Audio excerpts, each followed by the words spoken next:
Elle n'a pas bronché, pas quand la lourde table en chêne s'est retournée, pas quand le pistolet, un Beretta personnalisé avec un silencieux, a été pointé directement sur sa poitrine.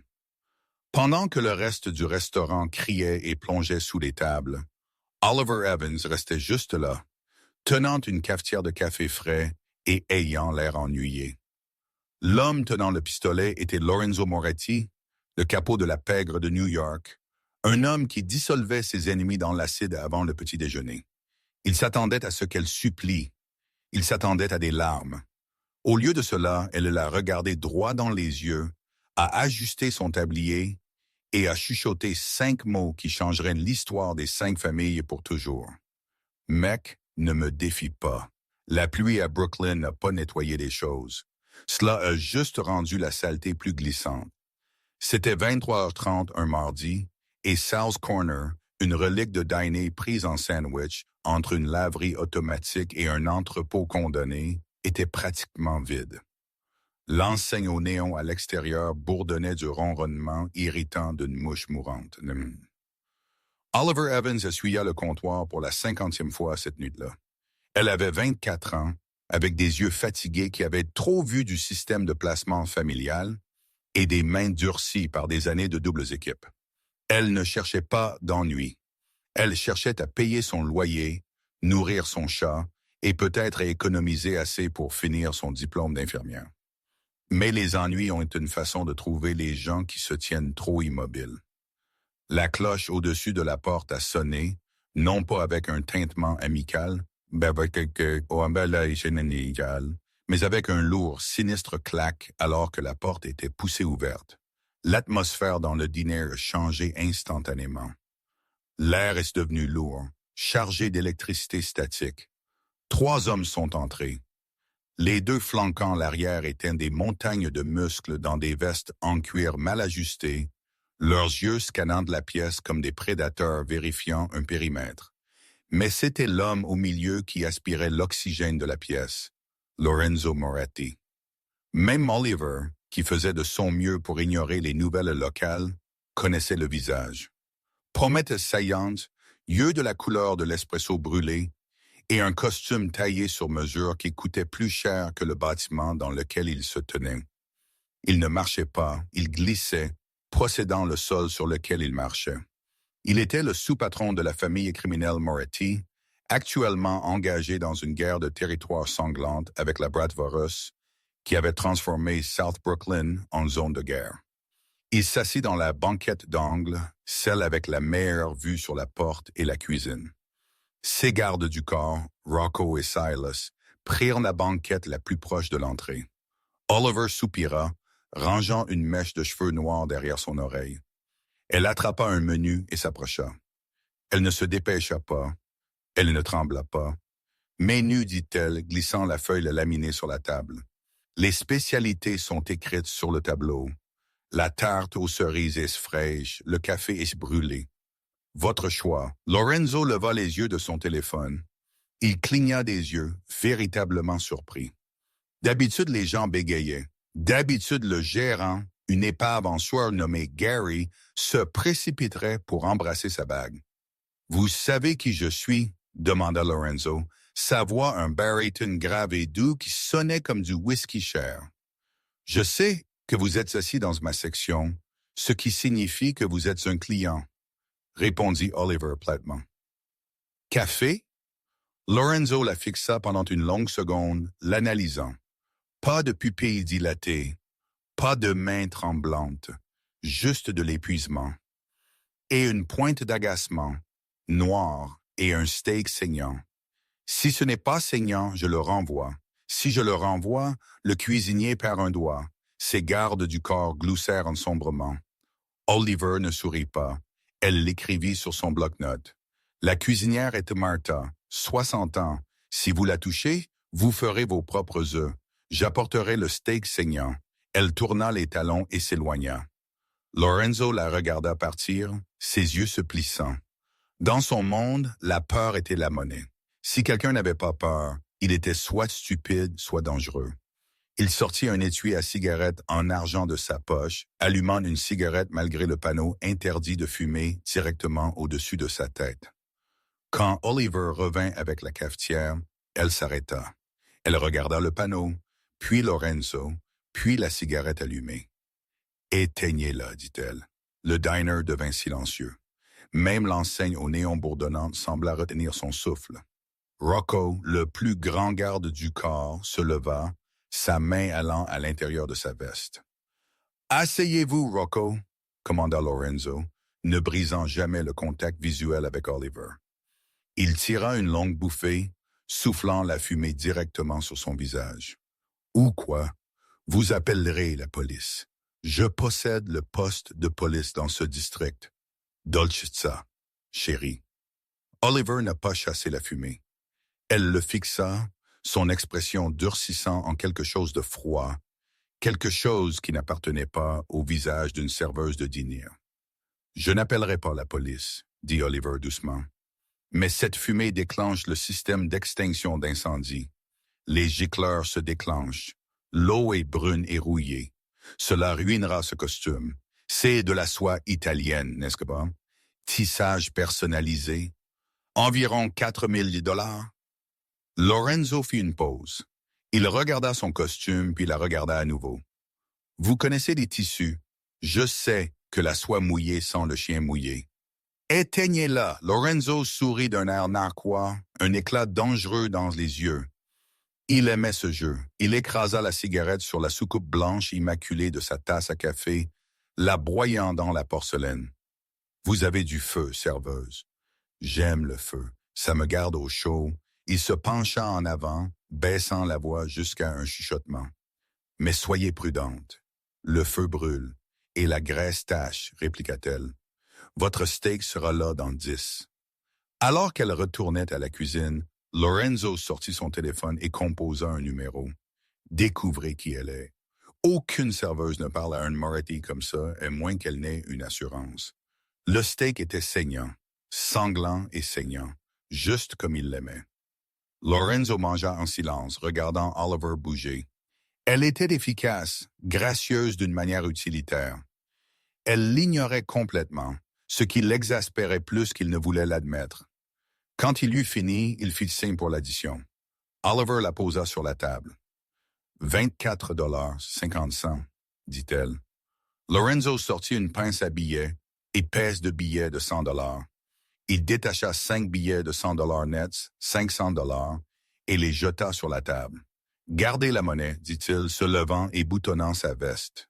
Achetez-vous une personnalité. » Oliver regarda l'argent, puis lui. Elle ramassa les billets. Pendant une seconde, Lorenzo pensa qu'il avait gagné. Tout le monde avait un prix. Il se tourna pour partir, satisfait d'avoir réaffirmé sa domination. « Hé !» Il se retourna. Oliver se tenait derrière lui.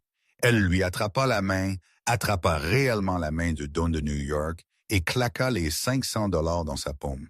« L'addition est de 24,50 $, dit-elle, sa voix s'élevant juste assez pour porter. « Je ne suis pas une stripteaseuse et je ne suis pas un cas de charité. Vous payez pour votre nourriture. Vous donnez un pourboire de 20% si le service était bon.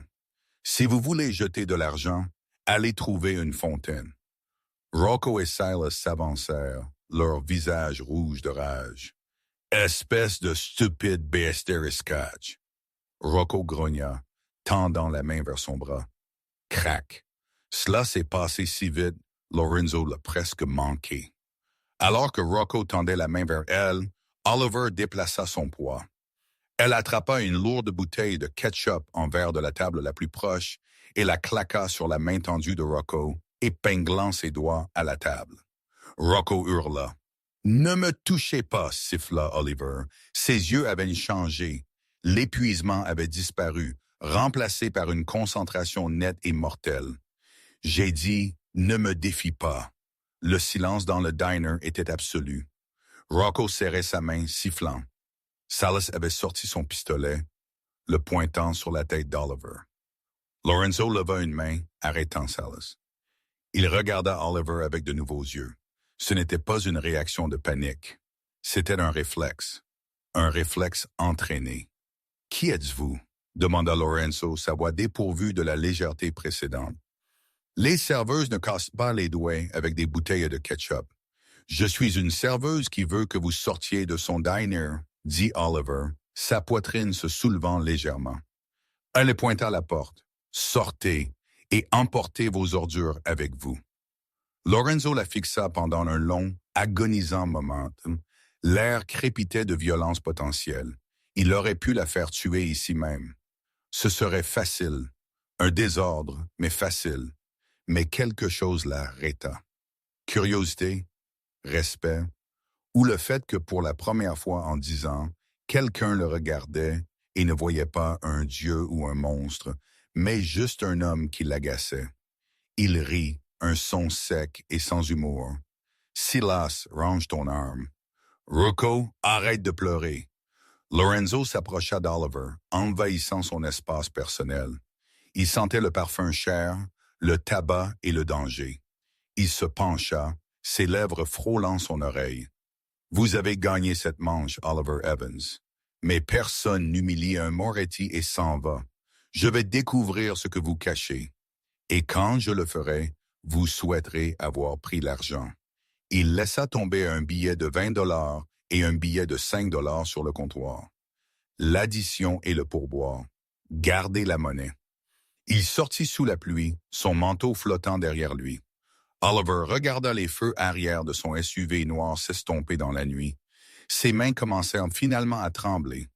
Elle regarda la bouteille de ketchup, puis ses doigts tremblants. Elle se précipita vers la porte arrière, la verrouillant, puis s'appuya contre le métal froid du réfrigérateur industriel. Elle sortit un petit téléphone à clapet abîmé de sa poche de tablier, un téléphone jetable. Elle composa un numéro qu'elle n'avait pas appelé depuis 3 ans. « C'est moi », chuchota-t-elle quand la ligne se connecta. « J'ai un problème. La famille Moretti vient de prendre contact. » Une voix rauque à l'autre bout répondit. « T'ont-ils reconnu? » « Non, » dit Oliver, fermant les yeux. « Pas encore. Mais il va creuser. Et s'il creuse assez profond, il va trouver les tombes. »« Cours, » dit la voix. « Je ne peux plus courir, papa, » dit Oliver, les larmes lui piquant les yeux. « Je suis fatigué de courir. S'il revient, je vais devoir tenir bon. Si tu t'opposes à Lorenzo Moretti, avertit la voix, tu ne tiendras pas longtemps. » Oliver raccrocha. Elle retourna dans le diner, attrapa une serpillière et commença à nettoyer le sang de la main de Rocco. Elle savait qu'il reviendrait. Les hommes comme Lorenzo Moretti n'aimaient pas les mystères. Ils aimaient les résoudre, généralement avec une balle. Mais Lorenzo ne savait pas qu'Oliver n'était pas juste une serveuse. Elle était la seule fille survivante du fantôme, le tueur à gages le plus craint que la mafia irlandaise ait jamais employé. Et elle savait exactement comment tuer un monstre. La vue du 45e étage de la tour Moretti offrait une perspective panoramique de New York, une grille tentaculaire de lumière que Lorenzo Moretti traitait comme son échiquier personnel. Mais ce soir, son attention n'était pas sur la ville. C'était sur un seul, mince dossier en carton manille reposant sur son bureau en acajou.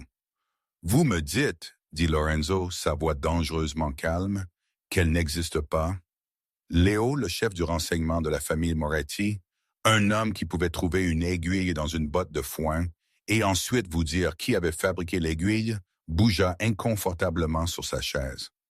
Léo transpirait, malgré le bureau climatisé. « Je vous dis que la trace écrite s'arrête il y a 3 ans, patron, » expliqua Léo, tapotant le dossier. Oliver Evans, numéro de sécurité sociale émis en Ohio 2022. Permis de conduire, même année. Avant ça, rien. Pas d'acte de naissance, pas de dossier scolaire, pas de taxes. C'est une page blanche, une construction fantôme.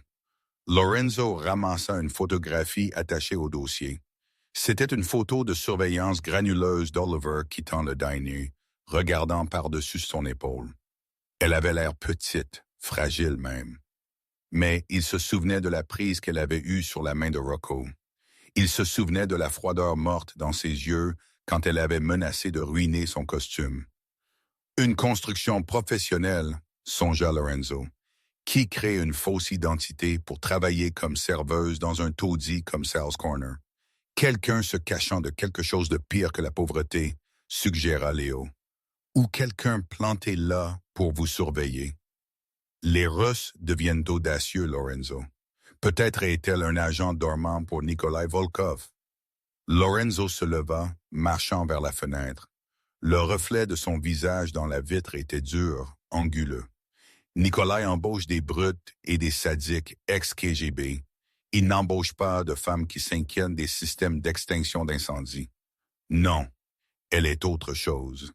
Il boutonna sa veste de costume. « Prends la voiture. »« Où allons-nous? » demanda Léo se levant. « L'entrepôt? »« Non. » Lorenzo sourit, une exhibition de dents de requin. « J'ai faim. J'ai envie de tarte. » 1 heure plus tard, l'atmosphère à l'intérieur de Sal's Corner était tendue. Depuis l'incident de la veille, les habitués avaient senti un changement. L'air semblait cassant. Oliver le sentit aussi. Elle avait un sac préparé dans le vestiaire, de l'argent, un Glock 19 avec 2 chargeurs de réchange et un passeport sous le nom de Sarah Jenkins. Elle était juste en train de verser du café pour un camionneur nommé Old Bill quand la porte s'ouvrit. Elle n'eut pas besoin de lever les yeux pour savoir qui c'était. La charge statique revint. La température chuta. Lorenzo entra seul. C'était une déclaration. Un Don ne marchait jamais seul. En entrant sans ses gardes du corps, il lui disait 2 choses. « Je n'ai pas peur de vous, et je veux parler en privé. » Il s'assit dans la même banquette. Il portait un costume gris anthracite cette fois. Pas de cravate. Le bouton supérieur de sa chemise défait. Il ressemblait moins à un chef de la mafia et plus à un PDG au bord du gouffre. Oliver finit de verser le café de Bill, sa main stable, avant de s'approcher. « Nous n'avons plus de steak, dit-elle avant qu'il ne puisse parler. « Je suis ici pour la tarte, répondit Lorenzo, ses yeux suivant chacun de ses mouvements. Il posa ses mains sur la table, paumes à plat, et pour la vérité. Oliver sortit son bloc-notes de commande. « Cerise ou pomme, qui est Oliver Evans? » demanda Lorenzo. Oliver ne cligna pas des yeux. Une serveuse qui gagne 4,50 $ de l'heure plus les pourboires. La tarte aux cerises est fraîche. Lorenzo se pencha en arrière, l'étudiant. « Mon homme Léo a vérifié votre nom. Vous êtes né il y a 3 ans en Ohio. Avant l'air, vous avez les réflexes d'un spécialiste du combat, les compétences de négociation d'un preneur d'otages, et vous travaillez dans un endroit qui sent la vieille Grèce. Pourquoi? » Oliver soupira. Elle rangea le bloc-notes. Elle se pencha, baissant la voix. « Monsieur Moretti, vous êtes un homme puissant. Vous avez des ennemis. Je ne suis personne. Si je vous voulais mort, j'aurais empoisonné votre café la nuit dernière. Je ne l'ai pas. Je ne l'ai pas fait. Je veux juste être laissé tranquille. S'il vous plaît, allez manger au Bernardin. Laissez-moi dans ma Grèce. Je ne peux pas faire ça, dit Lorenzo doucement.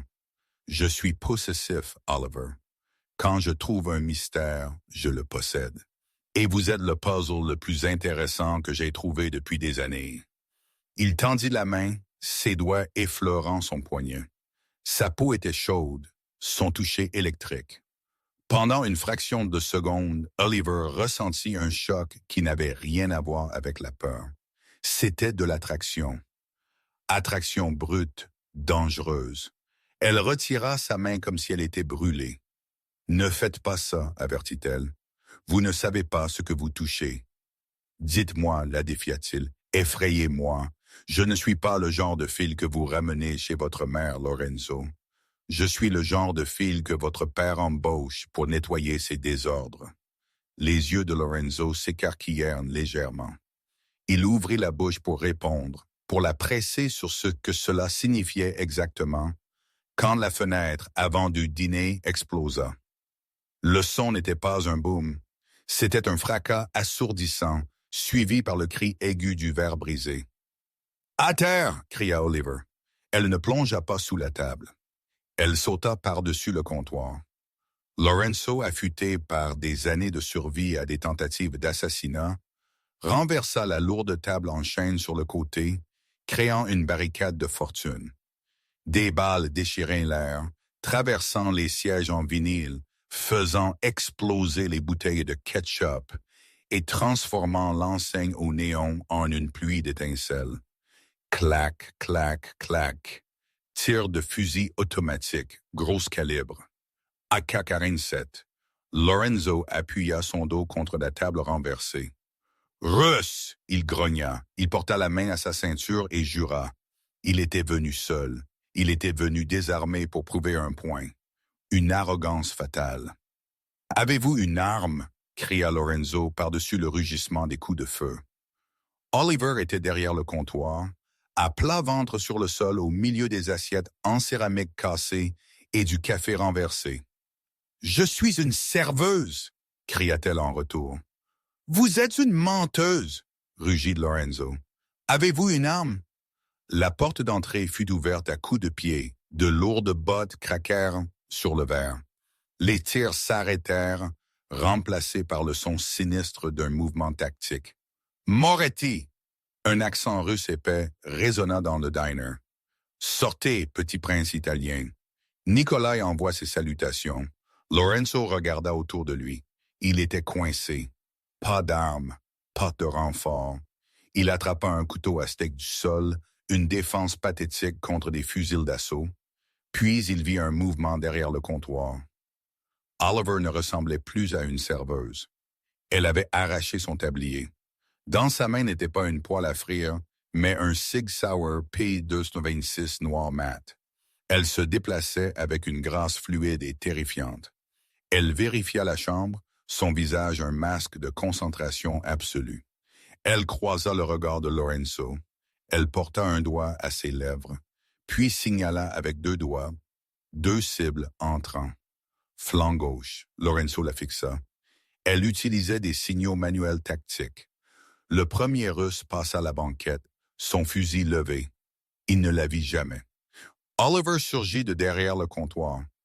Deux tirs. Pop, pop. Double tape à la poitrine. Le Russe tomba comme une pierre. Le deuxième tireur se retourna, tirant des balles follement. Oliver était déjà en mouvement, glissant sur le sol, glissant dans un glissé de baseball. Elle tira vers le haut depuis le sol. Un tir. Coup! Le tireur gargouilla et s'effondra. « Bougez! » commanda Oliver, sa voix traversant le tintement dans les oreilles de Lorenzo. Lorenzo ne discuta pas. Il se précipita vers la porte de la cuisine, Oliver couvrant sa retraite. Elle tira des coups de suppression sur les fenêtres, tenant les attaquants restants à l'extérieur à distance. Ils firent irruption dans la cuisine. La cuisinière, Mata, se cachait dans la chambre froide. « Porte arrière » ordonna Oliver. « Allez, qui êtes-vous » demanda Lorenzo, à bout de souffle en la suivant. « Concentrez-vous, Moretti » claqua-t-elle. Elle ouvrit la porte arrière d'un coup de pied, balayant la ruelle du regard. C'était dégagé. Pour l'instant, la pluie s'abattait, se mêlant à la vapeur s'échappant du bâtiment. « Ma voiture est au coin de la rue, » dit Lorenzo. « SUV blindé. »« Ils la surveilleront, » dit Oliver, balayant les toits du regard. « Nous devons y aller à pied. La station de métro est à 3 pâtés de maison à l'est. Je ne prends pas le métro, » ricana Lorenzo, essuyant la poussière de sa veste chère. Oliver l'attrapa par les revers de son costume à $4000 et le plaqua contre le mur de briques de la ruelle. L'arme était toujours dans sa main, pointée vers le sol, mais ses yeux étaient larmes maintenant.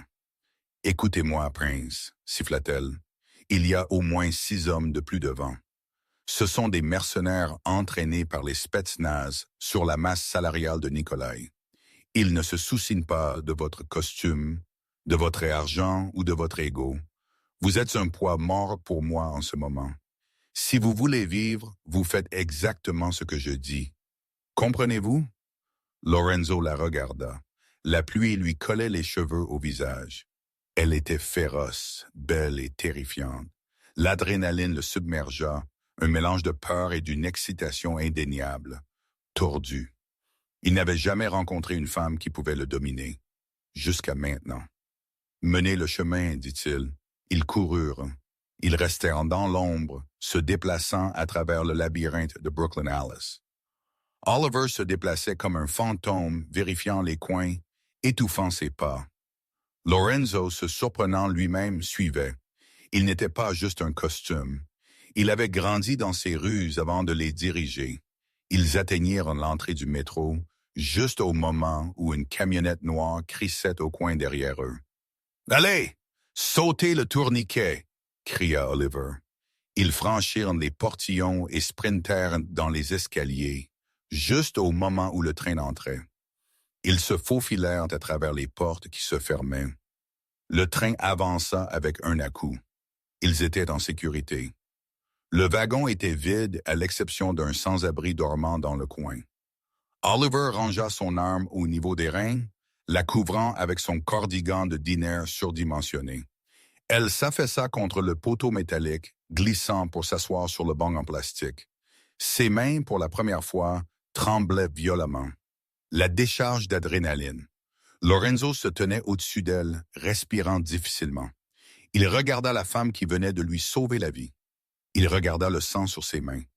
Pas le sien, mais celui du Russe. Il s'assit à côté d'elle. La distance entre eux sur le banc était inexistante. « Vous m'avez sauvé, dit-il. » C'était une déclaration de fait, mais elle portait le poids d'une dette. Dans la mafia, une dette de vie était sacrée. « Je me suis sauvé, » murmura Oliver, fermant les yeux. « Vous étiez juste sur le chemin. »« Vous avez utilisé un Sig Sauer P226, dit Lorenzo. Équipement standard pour les Navy SEALs et certains tueurs à gages spécialisés. Vous avez nettoyé la pièce en utilisant des schémas de mouvement du Krav Maga, et vous saviez que les hommes de Nikolai étaient des Spetsnaz par leur formation tactique. » Oliver ouvrit les yeux. Elle avait l'air fatiguée. « J'ai regardé beaucoup de films. » Lorenzo rit. Il tendit la main et prit la sienne. Cette fois, elle ne se retira pas. Sa main était froide. La sienne était chaude. « Oliver, dit-il, prononçant son nom comme une prière. Vous ne pouvez pas retourner là-bas. Vous savez ça, n'est-ce que pas? Le coin de salle est une scène de crime. La police viendra. Puis les fédéraux. Si votre identité est fausse, ils le découvriront. Si les Russes estiment que vous m'avez aidé, vous êtes sur leur liste de cibles maintenant aussi. » Oliver fixa la fenêtre couverte de graffitis du wagon de métro alors qu'il filait à travers le tunnel sombre. Elle savait qu'il avait raison. Sa vie tranquille était finie. Les 20% de pourboire, le café brûlé, l'illusion de sécurité. Tout était parti. « Je n'ai nulle part où aller, » chuchota-t-elle. Lorenzo serra sa main. Sa prise était de fer. « Oui, vous en avez un, dit-il. Vous venez avec moi. »« Je ne rejoins pas votre harem, Moretti, » claqua-t-elle, bien que le mordant fût plus faible qu'avant. « Non, dit Lorenzo, son visage sérieux. Vous ne rejoignez pas mon harem. Vous rejoignez ma guerre. Vous avez des compétences dont j'ai besoin. Et en ce moment, je suis la seule chose qui se dresse entre vous et une cellule de torture russe. » Le train ralentit. « Mon chauffeur nous rencontrera au prochain arrêt, dit Lorenzo. Venez à l'Attique, juste pour ce soir. Nous nous regroupons, nous survivons. Demain, si vous voulez partir, je vous donnerai $1 million et un billet d'avion pour n'importe où. » Oliver le regarda. $1 million, liberté. Ou cet homme dangereux, arrogant, magnétique qui la regardait comme si elle était la seule égale qu'il ait jamais rencontrée. « Une fois, dit Oliver. Mais si vous essayez quoi que ce soit, Lorenzo, rappelez-vous, je sais où vous dormez. » Lorenzo sourit d'un air narquois, le don arrogant revenant. « Je compte dessus. » L'ascenseur menant à l'attique s'ouvrit directement sur un salon qui était plus grand que l'empreinte entière de Sal's Corner. Le sol était en marbre italien, les murs étaient en verre, et la vue de Manhattan était une tapisserie de lumière d'1 milliard de dollars. Mais Oliver ne se souciait pas de la vue. Elle se souciait du périmètre. Dès que les portes s'ouvrirent, elle sortit, balayant la pièce de ses yeux. Dégagée. « Détendez-vous, » Lorenzo dit, desserrant sa cravate et jetant sa veste ruinée sur un canapé en cuir. « Le bâtiment est une forteresse. Sécurité privée dans le hall, scanners biométriques dans les ascenseurs et murs en acier renforcés. Nikolai ne pourrait pas entrer ici avec un char. Le Titanic était insubmersible aussi, marmonna Oliver, marchant vers la fenêtre. Elle gardait son corps incliné loin de la vitre, minimisant sa silhouette. Les vieilles habitudes ont la vie dure. À boire. Lorenzo marcha vers une carafe en cristal. Oh, le robinet, c'est bien. Lorenzo lui versa un verre d'eau pétillante et un scotch pour lui-même. Il s'approcha d'elle. L'adrénaline du trajet en métro s'était estompée, remplacée par une tension lourde et lancinante. Ils étaient deux prédateurs dans une cage très chère. La salle de bain est au bout du couloir à gauche, dit Lorenzo. Il y a des vêtements propres dans le placard. Mon ex-petit ami a laissé des choses ici. Vous semblez de la même taille. Oliver prit l'eau. L'avez-vous tué? Lorenzo s'étouffa avec son scotch, riant. Non. Elle m'a quitté pour un gestionnaire de fonds spéculatifs. A dit que je travaillais trop tard. Il la regarda, ses yeux s'assombrissant. Allez vous doucher, vous sentez la poudre à canon et la graisse de métro. Oliver y alla. La salle de bain était un sanctuaire de marbre blanc et d'accessoires dorés. Elle ôta ses vêtements, se regardant dans le grand miroir. Une échymose fleurissait sur sa hanche là où elle avait touché le sol. Mais ce sont les vieilles cicatrices qui attiraient le regard. Une ligne dentelée courant le long de son omoplate droite. Une blessure au couteau d'un travail à Budapest. Une marque de brûlure sur sa cuisse d'une extraction ratée à Chicago. Elle entra dans la douche, laissant l'eau brûlante laver le sang du mercenaire russe. Pendant un instant, elle se permit d'être juste Oliver la femme, pas Oliver la survivante. Quand elle sortit, elle trouva une robe en soie accrochée à la porte. Elle se sentait comme du liquide contre sa peau. Elle retourna dans ses sons. Lorenzo était au téléphone, lui tournant le dos. Il aboyait des ordres en italien rapide. Il raccrocha brusquement le téléphone alors qu'elle entrait. Il se tourna et l'air quitta ses poumons. L'uniforme de diner surdimensionné avait caché sa silhouette. La robe en soie ne le fit pas, mais ses yeux ne restèrent pas sur ses courbes. Ils se fixèrent sur la cicatrice sur son épaule, visible là où la robe glissait légèrement. « C'est une blessure de couteau tactique, » dit Lorenzo doucement. Il s'approcha sans la toucher, mais assez près pour qu'elle puisse sentir la chaleur émanant de lui. Board dentelé, poussé vers le haut. « Quelqu'un a essayé de vous arracher le bras. » Oliver remonta la robe. « Je lui ai coupé la gorge avant qu'il ne puisse finir le travail. » Lorenzo la fixa. « Qui est votre père, Oliver? » « Je vous ai dit, dit-elle, regardant le sol, il est mort. »« Le nom, commanda Lorenzo. Si nous allons faire la guerre ensemble, j'ai besoin de savoir qui vous a entraîné, parce que ce n'était pas un entraînement militaire.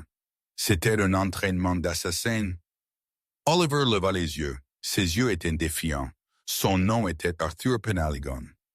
Lorenzo se figea. Le verre de scotch dans sa main s'arrêta à mi-chemin de sa bouche. Le fantôme? Oui. Lorenzo posa le verre. Il passa une main dans ses cheveux, arpentant la pièce.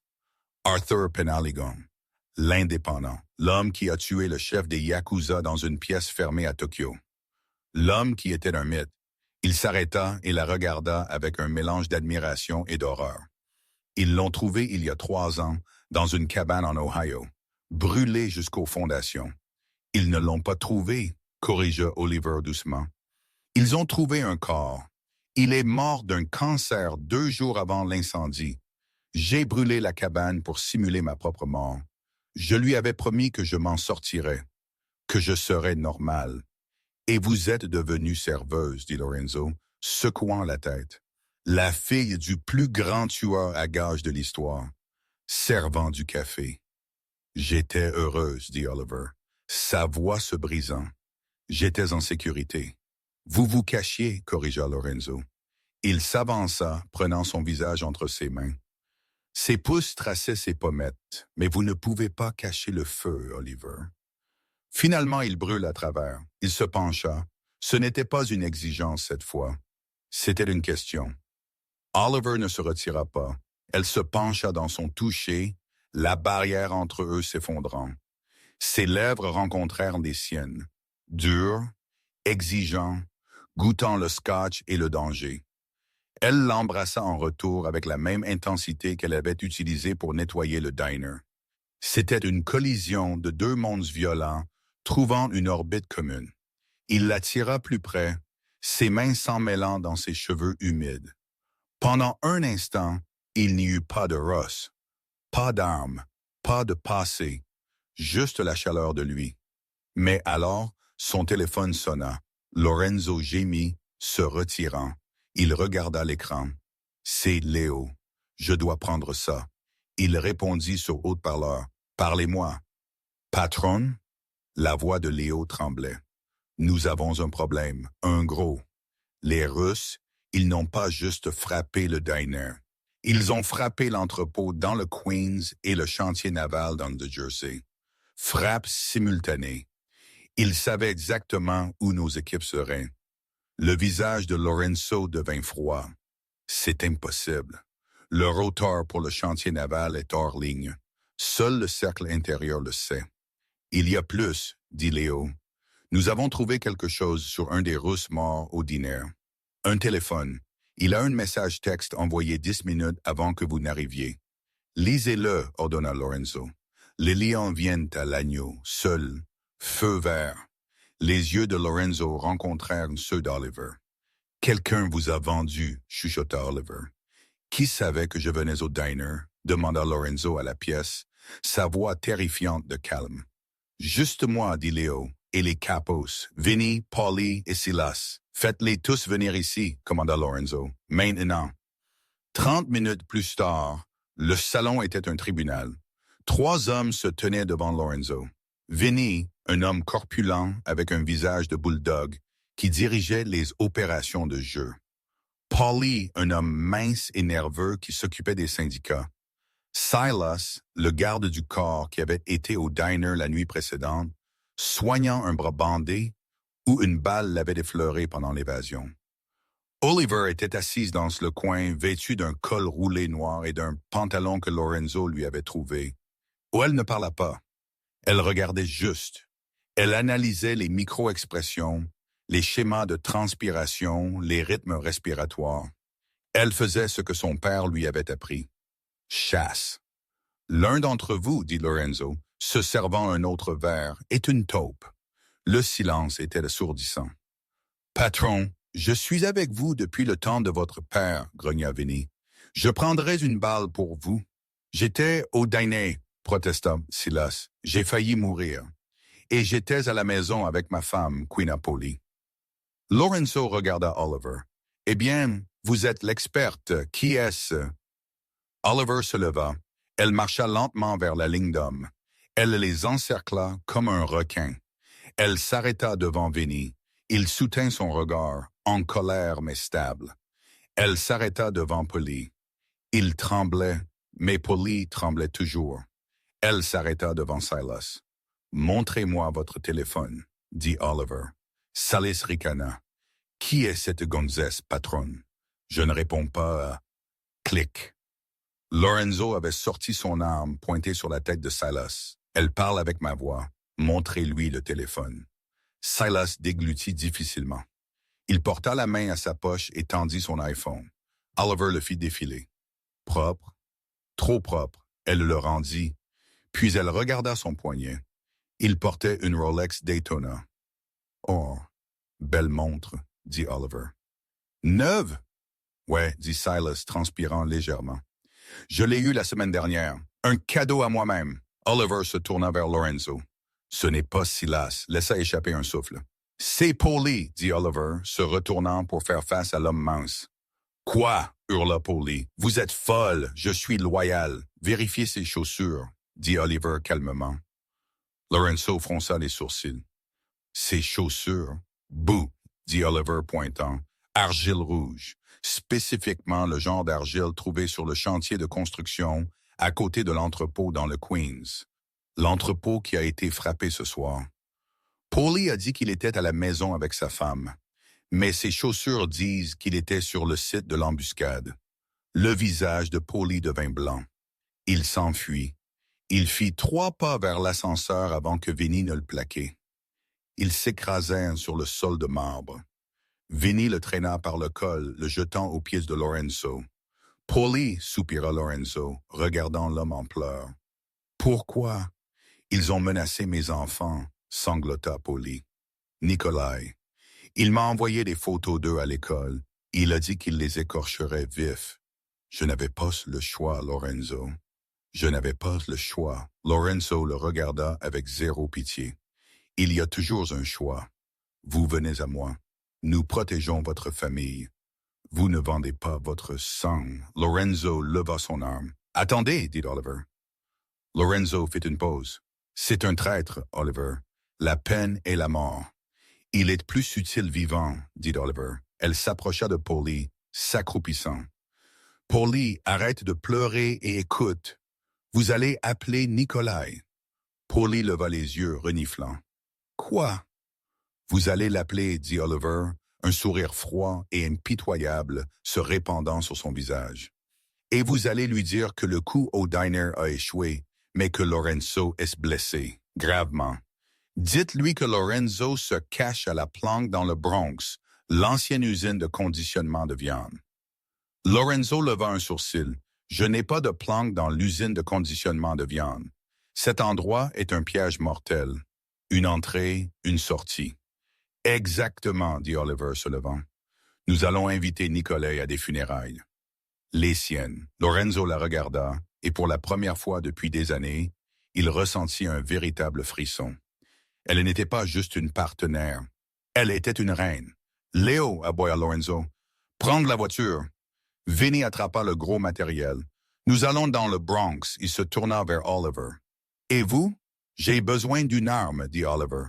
Quelque chose avec de la portée. Et j'ai besoin de quelqu'un pour faire sortir Martha de l'hôpital et la mettre dans un hôtel sûr. Considérez que c'est fait, dit Lorenzo. Il s'approcha d'un panneau mural, pressant un bouton caché.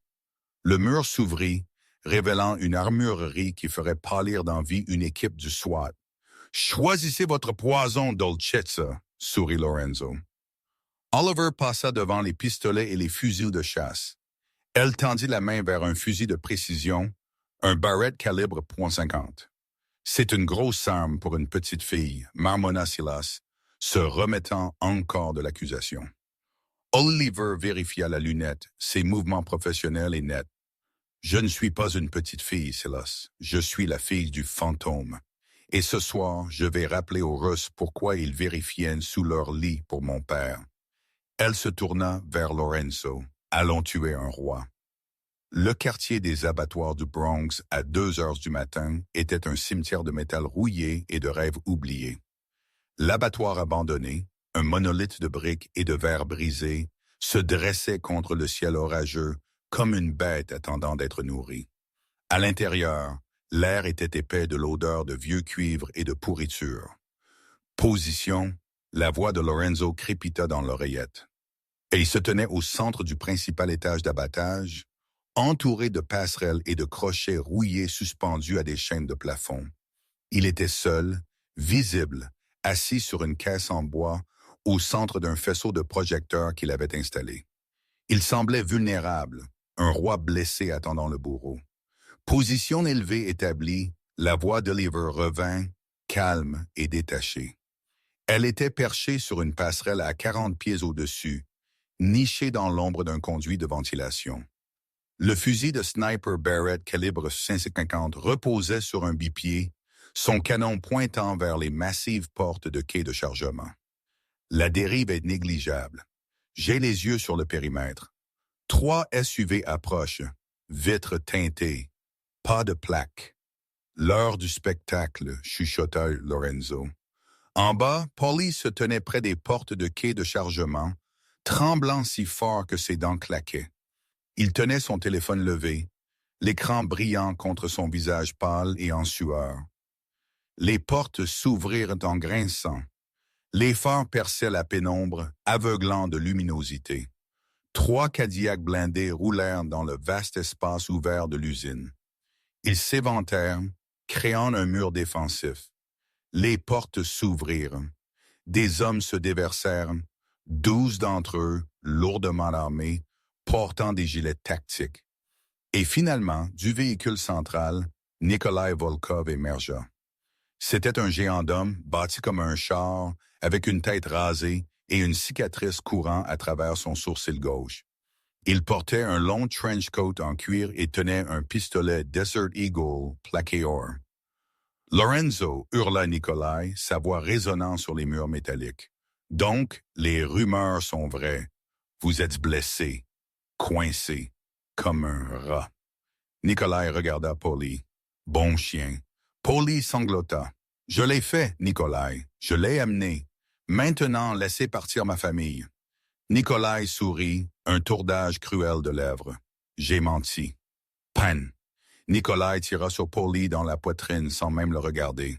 Le traître s'effondra sur le béton, mort avant de toucher le sol. Lorenzo ne broncha pas. Il resta assis sur l'est-la-caisse, allumant une cigarette. « C'était impoli, Nikolai !» cria Lorenzo. « Une bonne aide est difficile à trouver. »« Vous êtes bien placé pour parler d'aide, » ricana Nikolai, avançant, ses hommes le flanquant. « Vous êtes seul. Vos hommes sont morts ou dispersés. Ce soir, la famille Moretti prend fin et je prendrai New York. »« Je ne suis pas seul, » dit Lorenzo, soufflant de la fumée dans le faisceau du projecteur. Nikolai rit. « Qui? Votre chauffeur? Votre avocat? Regardez autour de vous, Lorenzo. C'est 12 contre 1. »« Ce n'est pas 12 contre 1, corrigea Lorenzo, laissant tomber la cigarette et l'écrasant sous sa botte. C'est 12 contre le fantôme. » Lorenzo leva la main et claqua des doigts. Boum! Le son du Barrett calibre 50 n'était pas un coup de feu. C'était un coup de tonnerre. Le Russe se tenant directement à la droite de Nikolai cessa simplement d'exister à partir de la taille. La balle à haute vélocité l'anéantit, pulvérisant une brume rouge sur les hommes rassemblés. La panique éclata. « Sniper !» cria Nikolai, plongeant derrière un bloc moteur. « Éteignez les lumières !» cria un des mercenaires. Mais Oliver fut plus rapide. Boum! Un deuxième tireur essayant de flanquer à gauche fut projeté en arrière de 10 pieds, son gilet inutile contre la balle antimatérielle. Boum! Le bloc moteur du SUV de tête explosa, envoyant des éclats déchirer 2 hommes de plus. Lorenzo bougea. Alors que le chaos consumait le sol, il tira 2 pistolets 9 mm modifiés de sa ceinture arrière. Il ne courut pas se mettre à couvert. Il courut sur eux. Il glissa sous le châssis d'un crochet à viande suspendu, tirant continuellement. 2 Russes tombèrent, rotules brisées. Lorenzo était un flou de violence, canalisant chaque once de rage qu'il avait supprimée pendant des années. Bien au-dessus, Oliver était une machine. Elle actionnait le verrou du fusil de sniper avec une précision rythmique. Elle ne tirait pas pour supprimer, et elle tirait pour nettoyer le tableau. Elle élimina d'abord les hommes avec des fusils automatiques, priorisant les plus grandes menaces pour Lorenzo. « Couvrez-moi » cria Lorenzo dans ses communications. « Je vais chercher Nikolai. Dégagez à gauche. » Oliver cria en retour. Elle changea son objectif. Un mercenaire avait surgi de derrière un pilier, visant un RPG sur Lorenzo. Oliver n'hésita pas. Elle ne visa pas l'homme, elle visa l'ogive. Boum! Le RPG explosa dans les mains du mercenaire. L'explosion secoua le bâtiment, faisant éclater les fenêtres restantes et envoyant une onde de choc qui fit tomber Lorenzo. Poussière et fumée remplirent dans la pièce.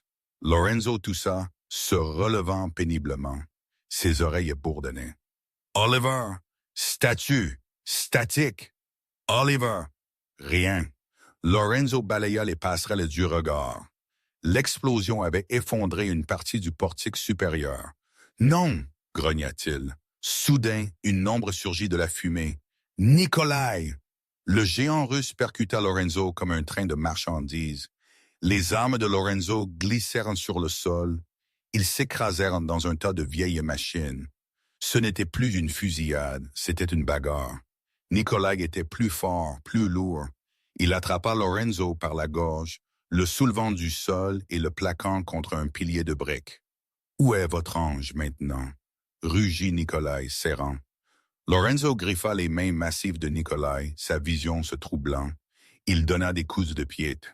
Il donna des coups de poing. Mais c'était comme frapper un mur de granit. Elle est pas un ange. Lorenzo s'étouffa. Elle est une faucheuse. Nikolai ricana, resserrant sa prise. Elle est morte. Et vous êtes le prochain. La vision de Lorenzo commença à s'estomper. L'obscurité empiétait sur les bords. Il attrapa une brique lâche dans le pilier, la fracassant contre le visage de Nikolai. Le Russe grogna, du sang coulant de son nez. Mais il ne lâcha pas. Il jeta Lorenzo au sol et sortit un énorme couteau de combat de sa ceinture. « Dites bonjour à votre père » siffla Nikolai, levant le couteau. Lorenzo se prépara à la fin. Clic! Le son vint de juste derrière la tête de Nikolai. Le Russe se figea. « Lâchez ça !» dit une voix féminine. C'était essoufflé, douloureux, mais stable. Nikolai tourna lentement la tête. Oliver se tenait là. Elle boitait gravement, du sang coulant d'une entaille sur son front, là où la passerelle s'était effondrée. Son fusil de sniper était parti. Dans sa main était le Sig Sauer P226. Le canon était pressé contre l'arrière du crâne de Nikolai. « Vous » chuchota Nikolai, ses yeux s'écarquillant alors qu'il reconnaissait le regard froid et mort dans ses yeux. « Vous êtes la fille d'Arthur. J'ai vu les photos. Vous étiez censée être morte. Je me suis amélioré, dit Oliver. Lâchez le couteau. Nikolai rit doucement dans sa gorge. Vous ne tirerez pas. À cette portée, le recul vous aveuglera. Et mes hommes sont toujours prêts. Oliver ne monologua pas. Elle n'hésita pas. Elle appuya sur la gâchette. Nikolai s'effondra en avant, mort instantanément. Oliver se tint là pendant une seconde, chancelant. Puis ses jambes cédèrent. Lorenzo se précipita, la rattrapant avant qu'elle ne touche le béton. « Oliver !» Il la vérifia. Elle était battue, couverte de poussière et de sang, mais vivante. Elle leva les yeux vers lui, essuyant le sang de ses yeux. Elle fit un geste vers le seigneur de guerre russe mort. Ça, siffla-t-elle, c'était pour le pourboire de $20. Lorenzo la fixa, puis il rejeta la tête en arrière et rit. C'était un rire hystérique, soulagé qui résonna dans l'abattoir. Il la serra contre sa poitrine, enfouissant son visage dans ses cheveux. « Vous êtes folle, » chuchota-t-il. « Vous êtes absolument démente, je sais, » murmura-t-elle, fermant les yeux. Rentrons à la maison. 3 mois plus tard, le coin de salle avait rouvert. Mais c'était différent maintenant. L'enseigne au néon était neuve. Les fenêtres étaient en verre pare-balles. Et le panneau « Aide recherchée » était parti. Le diner était bondé. Mais la clientèle avait changé. Ce n'était plus juste des camionneurs et des locaux. Des hommes en costume élégants étaient assis dans les banquettes arrière, parlant à voix basse. Oliver marcha derrière le comptoir. Elle ne portait pas de tablier. Elle portait un blazer noir taillé sur mesure sur une blouse en soie, et à son doigt se trouvait une bague en diamant qui coûtait plus cher que tout le pâté de maison. Elle versa du café pour un jeune homme qui semblait terrifié. « Détendez-vous, gamin, » dit-elle, glissant une tranche de tarte aux cerises vers lui. « Lorenzo va vous voir maintenant. » Le gamin hocha la tête, déglutissant difficilement, et marcha vers la banquette arrière où Lorenzo Moretti était assis. Lorenzo leva les yeux alors qu'Oliver approchait. Il avait l'air fatigué, mais heureux. La guerre avec les Russes était finie. Le territoire était consolidé. Et la famille Moretti n'avait jamais été plus forte. Il tendit la main, attrapant la main d'Oliver alors qu'elle passait. Il l'attira près de lui. « Vous n'aviez pas à travailler aujourd'hui, dit-il doucement. Nous avons du personnel pour ça. J'aime le café. » Oliver sourit. « D'ailleurs, quelqu'un doit s'assurer que vous n'intimidez pas trop les clients. »« Je suis une âme douce, » Lorenzo sourit. « Vous êtes un chef de la mafia, » rétorqua-t-elle. « Je suis un homme marié, » corrigea-t-il, embrassant ses jointures, ce qui est bien plus dangereux. Oliver regarda autour du diner. Elle pensa à la fuite, à la pure, aux années de cachette. Tout était parti. Elle n'était plus Oliver la serveuse. Elle n'était pas juste la fille du fantôme. Elle était la reine de New York. Elle se pencha, chuchotant à son oreille. Table 4. 2 gars. Des renflements sous leur veste. Ils ne sont pas les vôtres. L'expression de Lorenzo ne changea pas, mais ses yeux devinrent froids. Fédéraux, famille rivale du Jersey, analysa Oliver, essayant d'explorer le territoire. Lorenzo soupira. Voulez-vous vous en occuper, ou devrais-je? Oliver se redressa, lissant son blazer. Elle ramassa la cafetière fraîche. Je m'en occuperai, dit-elle. Je pense qu'ils ont besoin d'apprendre les règles de la maison. Elle s'approcha de la table 4. Les 2 hommes levèrent les yeux, souriant d'un air narquois à la jolie femme qui s'approchait d'eux. « Puis-je vous apporter quelque chose, les garçons? » demanda Oliver doucement. « Juste votre numéro de téléphone, chérie. » L'un d'eux loucha. Oliver sourit. C'était le sourire d'un requin, sentant le sang dans l'eau. « Et si je vous donnais un avertissement à la place, dit-elle, sa voix tombant à ce chuchotement mortel. « Oliver, vous êtes en territoire Moretti. Buvez votre café, laissez un gros pourboire et partez avant que je ne décide de rénover le sol avec vos visages. » Les hommes clignèrent des yeux, confus. « Qui pensez-vous être? » Moretti se pencha. « Mec, chuchota-t-elle, ne me défie pas. C'est l'histoire de comment une simple tasse de café et un refus de reculer ont changé la pègre pour toujours. Oliver a prouvé que le pouvoir n'est pas dans le costume que vous portez ou l'arme que vous portez. C'est à propos du feu en vous qui refuse d'être éteint. Elle laisse passer de servir des steaks à diriger les rues, nous rappelant à tous que parfois les gens les plus silencieux sont ceux que vous devriez craindre le plus. Donc voici ma question pour vous. Si vous étiez dans les chaussures d'Oliver, auriez-vous pris le $1 million et couru, ou seriez-vous resté pour vous battre aux côtés de Lorenzo? Faites-moi savoir votre choix dans les commentaires ci-dessous. Si vous avez apprécié cette histoire de romance, d'action et de douce vengeance, s'il vous plaît, écrasez ce bouton « J'aime ». Cela aide vraiment la chaîne.